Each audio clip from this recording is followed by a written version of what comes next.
Shalom Jumat yang dikasih Tuhan, senang sekali saya Pendeta Rubin Andi Abraham bisa melayani Anda pada hari ini. Hari ini saya akan menyampaikan firman dengan judul Melayani Panggilan Hidup Mulia. Saya pernah membaca kisah seorang bernama Count Nikolaus Ludwig von Zinzendorf, hidup tahun 1700 sampai 1760. Dia adalah bangsawan Jerman yang kaya raya dan dia juga pintar. Dia belajar ilmu hukum di Universitas Wittenberg di Jerman. Tapi pada satu hari dia pergi ke Düsseldorf dan melihat sebuah pameran lukisan di sana. Dan ada sebuah lukisan tentang Yesus disalib yang di bawahnya ada tulisan, "Ini yang telah aku lakukan bagimu. Apa yang engkau lakukan bagiku?" Pertanyaan itu kemudian rasanya tertancap di dalam hatinya. Dia gelisah. Tidak bisa tidur berhari-hari karena dia sadar dia belum melakukan apapun untuk kemuliaan nama Tuhan. Dia hidup bergelimang dengan harta, tetapi dia tahu ada banyak orang yang membutuhkan pelayanan dan kasih serta perhatian daripada dia. Akhirnya, dia mendedikasikan hidupnya untuk pelayanan dan misi Kristen. Dia melakukan gerakan penginjilan yang disebut Moravia, yang pada masa hidupnya telah mengirim lebih kurang 70 orang misionaris ke seluruh dunia, ke benua-benua yang berbeda dan memenangkan ratusan ribu orang mengenal Yesus sebagai Tuhan dan Juru Selamat. Saudara-saudara, inilah kehidupan yang mulia dan bermakna. Bukan hanya egois, berfoya-foya bagi diri, tapi hidup bagi Kristus dan hidup bagi sesama. Kita hidup hanya sekali. Bagaimana supaya kita bisa memaknai kehidupan ini? Ayo kita melayani Tuhan dan melayani sesama. Saudara, saya percaya setiap orang percaya terpanggil untuk melayani. Dalam Markus 10 ayat 45 dikatakan, sebab anak manusia datang bukan untuk dilayani, melainkan untuk melayani dan untuk memberikan nyawanya menjadi tebusan bagi banyak orang. Kita diciptakan bukan hanya untuk menikmati berkat Tuhan, tetapi juga untuk menjadi saluran berkat bagi orang lain. Pelayanan kepada Tuhan bukan sekedar aktivitas rohani, melainkan panggilan hidup setiap orang percaya. Saint Agustinus pernah berkata, tanpa Yesus, aku tidak bisa melakukan apapun. Tapi tanpa aku, Yesus tidak mau melakukan apapun. Artinya Tuhan mau menjadikan kita sebagai kawan sekerjanya untuk menyalurkan kasih sukacita kepada orang yang ada di sekitar kita. Ibu Teresa pernah berkata, Yesus tidak punya tangan kecuali tangan kita. Yesus tidak punya kaki kecuali kaki kita. Karena itu mari kita menjadi kaki tangan Kristus, membawa kabar baik ke dunia yang terhilang ini. Saudara sekalian, coba kita renungkan sekarang, mengapa kita melayani? Yang pertama, kita melayani untuk membuktikan kasih kita kepada Tuhan. D.L. Moody pernah berkata, kasih yang tidak diwujudkan dalam pelayanan hanyalah teori. Kalau kita mengasihi Tuhan, kita harus melayani Dia. Dalam Yohanes 21, Yesus pernah bertanya 3 kali kepada Simon Petrus, apakah engkau mengasihi aku? Dan ketika Petrus berkata, ya Tuhan, apa jawab Yesus? Gembalakanlah domba-dombaku. Berarti ketika kita mengasihi Dia, kita tidak bisa hanya berpangku tangan menikmati berkat. Kita harus menggembalakan domba-domba Kristus, memberikan perhatian kepada orang-orang yang membutuhkan, melayani Tuhan dengan cara melayani sesama. Dan dengan pelayanan itu kita membawa kemuliaan bagi nama Tuhan. Dr. Billy Graham pernah berkata, kehidupan yang paling indah adalah kehidupan yang dipersembahkan untuk melayani. Betapa tepatnya perkataan itu. Kita hidup melayani, bukan melayani untuk cari hidup. Mother Teresa juga pernah berkata, melayani bukan tentang posisi, tetapi tentang sikap hati. Kalau hati kita mengasihi Tuhan, mengasihi sesama, maka kita tidak akan melipat tangan saja, tapi kita akan terjun, mengulurkan tangan, waktu, hidup, dan apapun yang kita bisa lakukan bagi orang yang membutuhkan. Mengapa melayani? Yang kedua, ini merupakan sarana pertumbuhan rohani.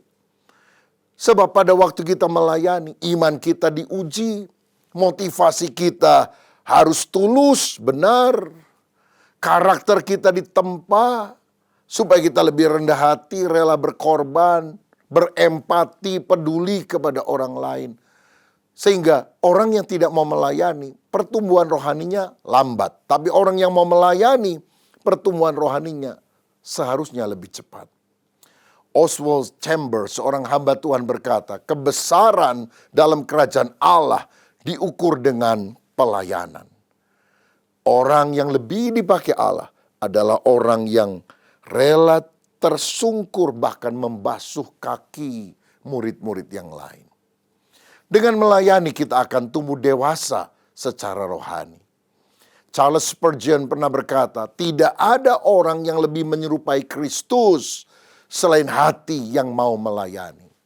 Karena Kristus berkata, anak manusia datang bukan untuk dilayani, melainkan untuk melayani. Dan kalau saudara mau memiliki hidup yang mulia, yaitu hidup seperti Kristus, terlibatlah dalam pelayanan. Tidak cukup saudara hanya searching khotbah-khotbah yang bagus, mengkoleksi atau mencatat khotbah-khotbah dari banyak hamba Tuhan. Saudara harus terlibat dalam pelayanan. Saudara harus ambil bagian dalam pembangunan tubuh Kristus. Saudara harus mendukung misi dengan apa yang kita bisa lakukan. Mengapa melayani? Karena makna hidup didapatkan melalui pelayanan. Hidup yang berfokus kepada diri sendiri kosong. Sekaya-kayanya saudara, sehebat-hebatnya engkau, kalau engkau hanya hidup egois, engkau akan merana, ada kekosongan di dalam jiwa. Tapi kalau engkau mulai melayani orang lain, engkau akan mengalami sukacita. Hidupmu akan penuh dengan tujuan. Efesus 2 ayat 10 berkata, karena kita ini buatan Allah, diciptakan dalam Kristus Yesus untuk melakukan pekerjaan baik. Mengapa saya ada? Mengapa kita diselamatkan? Untuk melakukan pekerjaan baik. Kita tidak diselamatkan karena berbuat baik. Tetapi setelah kita diselamatkan oleh anugerah yang kita terima dengan iman, maka iman sejati harus diwujudkan di dalam perbuatan. Perbuatan apa? Perbuatan baik. Karena itu saudara, mari kita meraih hidup yang luhur, hidup yang mulia, hidup yang seperti Kristus dengan melayani Tuhan dan melayani sesama. Nah, ada beragam bentuk pelayanan di mana kita bisa terlibat di dalamnya. Di dalam Alkitab kita tahu Musa dipanggil oleh Allah untuk melayani dengan memimpin bangsa Israel keluar dari Mesir menuju tanah perjanjian Kanaan. Nehemia yang sudah tinggal di Puri Susan, nyaman sebagai juru minuman raja. Tapi kemudian ketika dia mendengar tembok Yerusalem rusak, runtuh, maka dia minta izin kepada raja untuk kembali ke Yerusalem. Walaupun penuh dengan tantangan, tidak nyaman. Tujuannya adalah membangun kembali tembok Yerusalem. Rasul Paulus dipanggil oleh Tuhan untuk melayani, menginjili bangsa-bangsa, menanamkan banyak-banyak jemaat di berbagai tempat. Tuhan Yesus melayani dengan taat sampai mati, bahkan mati di kayu salib, dengan tujuan menyelamatkan manusia berdosa yang percaya supaya tidak binasa, melainkan beroleh hidup yang kekal. Jadi kalau kita lihat tokoh-tokoh Alkitab, itu melayani, kita pun harus melayani. Pada masa kini ada banyak pelayanan yang kita bisa lakukan. Misalnya pelayanan di gereja, antara lain pelayanan pujian, pelayanan musik, multimedia, berkhotbah, berdoa, melayani anak-anak kecil, melakukan pelayanan diakonia, dan lain-lain. Di dalam keluarga pun kita harus melayani. Dengan cara apa? Mengasihi seluruh anggota keluarga, mengampuni kalau ada yang salah, menjadi teladan iman, suka menolong satu dengan yang lain, dan memiliki kata-kata berkat, kata-kata kasih, bukan kata-kata yang kasar dan menghakimi. Di dalam masyarakat kita juga harus terlibat dalam pelayanan. Jadilah terang dan garam dunia. Itu berarti dimanapun kita berada, kita jadi berkat. Di lingkungan kerja, kita jadi berkat. Di sekolah, di daerah di sekitar kita, apa yang kita bisa lakukan bagi masyarakat, itu membuat hidup kita bermakna, sebab terlebih berkat memberi daripada menerima. Saudara, ada pelayanan pribadi, pelayanan doa yang kita panjatkan kepada Tuhan, bagi keluarga, bagi gereja, pelayanan memberi kepada orang miskin, kepada gereja, pelayanan menolong orang yang membutuhkan, memberikan kesaksian kepada orang-orang lain, hidup benar jadi teladan, itu juga pelayanan pribadi yang kita bisa tampilkan kepada orang-orang lain. Ada orang yang merasa diberkati Tuhan, lalu dia memberi santunan orang tua asuh kepada 3 atau bahkan 5 orang anak.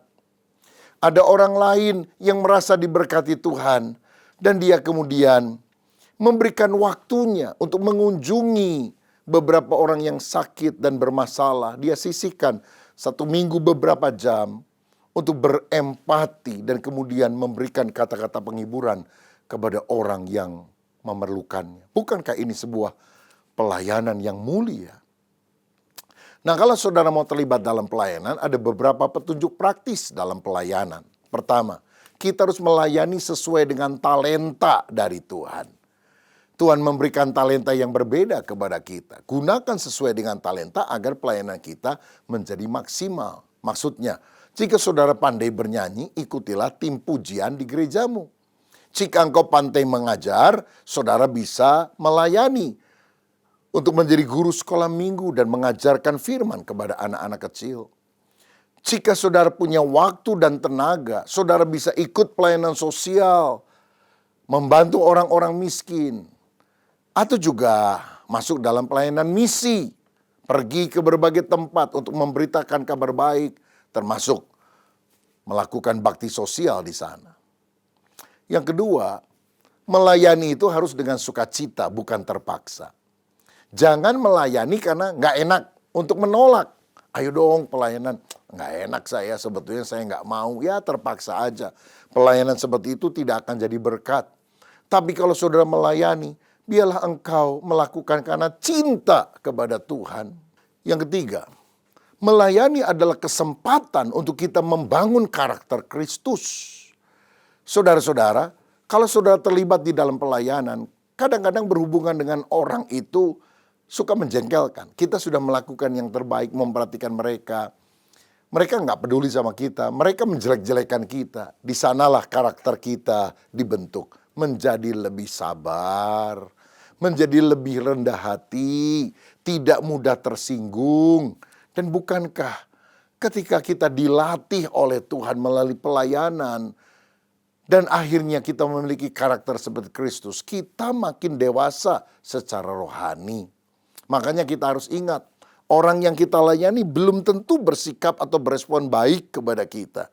Tapi kita melayani bukan untuk dipuji orang.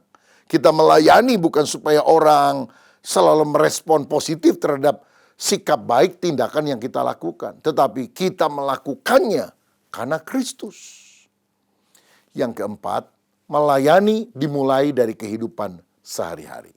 Jadi pelayanan itu tidak harus di gedung gereja terlebih dahulu. Sehari-hari kita sudah terbiasa melayani, sehingga kalaupun akhirnya kita melayani di gereja, maka kita sungguh jadi berkat bagi orang lain karena sudah terbiasa. Bagaimana caranya? Setiap hari kalau saudara ada di marketplace, saudara bisa menolong rekan kerjamu yang mungkin sedang mengalami kesulitan. Kadang-kadang ada tugas yang dia tidak bisa kerjakan dengan baik. Kita datang bukan untuk menghakimi dan menyalahkan dia, tetapi menolong. Saudara berbagi makanan kepada orang yang membutuhkan, itu juga merupakan bentuk pelayanan yang kita bisa lakukan. Ada orang yang punya komitmen, setiap minggu dia akan berbagi 10 nasi bungkus kepada orang-orang yang ada di pinggir jalan. Mungkin tidak terlalu besar apa yang dia lakukan, hanya 10 nasi bungkus setiap minggu. Tapi itu berdampak baik kepada orang-orang yang dilayaninya. Dan kalau ratusan orang mengikuti teladan orang ini, bukankah kita bisa menyejahterakan masyarakat di sekitar kita? Mendoakan orang-orang lain setiap hari merupakan jenis pelayanan yang juga saudara bisa lakukan. Bersikap jujur dan tulus dalam kehidupan ini adalah sifat mulia yang akhirnya akan menjadi berkat juga bagi orang di sekitar. Nah, saudara, ingatlah, pelayanan kepada Tuhan bukan beban, melainkan kehormatan. Tuhan tidak mencari orang yang sempurna, tetapi orang yang bersedia dipakai oleh Dia. Ketika kita melayani Tuhan dengan tulus, hidup kita menjadi bermakna, berdampak, dan memuliakan nama-Nya. Alkitab berkata, barang siapa melayani aku, ia harus mengikut aku, dan di mana aku berada, di situ pun pelayananku akan berada. Barang siapa melayani aku, ia akan dihormati Bapa. Yohanes 12 ayat 26. Saudara mau dihormati oleh Bapa? Layanilah Tuhan dan sesama. Kalau kita dihormati oleh anak kita, oleh orang tua kita, oleh orang-orang di sekitar kita, banggakan kita. Alkitab bilang, siapa yang melayani Kristus, yang menghormati Dia, bukan manusia, tapi terlebih adalah Bapa Sorgawi. Maka saya percaya melayani adalah panggilan hidup mulia yang kita harus jalankan di dalam kehidupan. Nah, pada bagian berikut ini kita perlu belajar dari pelayan sejati, yaitu Stefanus. Kita tahu bahwa Stefanus adalah salah satu dari 7 orang diaken yang dipilih oleh para rasul untuk melayani dalam pembagian kebutuhan sehari-hari jemaat. Ini dicatat di Kisah Rasul pasal 6 ayat 1-6. Stefanus juga di kemudian hari menjadi martir pertama dalam sejarah gereja yang dicatat Alkitab. Dia mati karena imannya yang teguh kepada Kristus. Kisah 7 ayat 59 dan 60. Nah, apa ciri pelayan sejati seperti Stefanus ini? Saya pakai akronim BISA, B-I-S-A. Yang pertama, pelayan sejati itu harus B, beriman dan penuh Roh Kudus. Kisah Rasul 6 ayat 5 berkata, lalu mereka memilih Stefanus, seorang yang penuh iman dan Roh Kudus. Saudara, Stefanus melayani bukan karena kekuatannya sendiri, tetapi dengan kekuatan Roh Kudus. Makanya pelayanan sejati tidak lahir dari semangat manusiawi saja. Ini juga bukan hanya sekedar aktivitas lahiriah, bikin ini, bikin itu, ikut pelayanan ini, pelayanan itu. Tetapi dimulai dari hubungan yang intim dengan Tuhan. Sehingga hidup kita dipenuhi dengan kuasa Roh Kudus. Kadang-kadang ada orang aktif sekali pelayanan. Sedikit kecewa aja, ngambeknya luar biasa.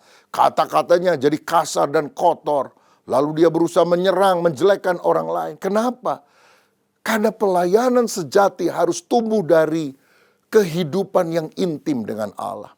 Itu adalah buah yang kita munculkan karena relasi dengan pokok anggur yang benar telah terjalin selama bertahun-tahun bahkan. Sehingga hidup kita menjadi berkat bagi orang lain.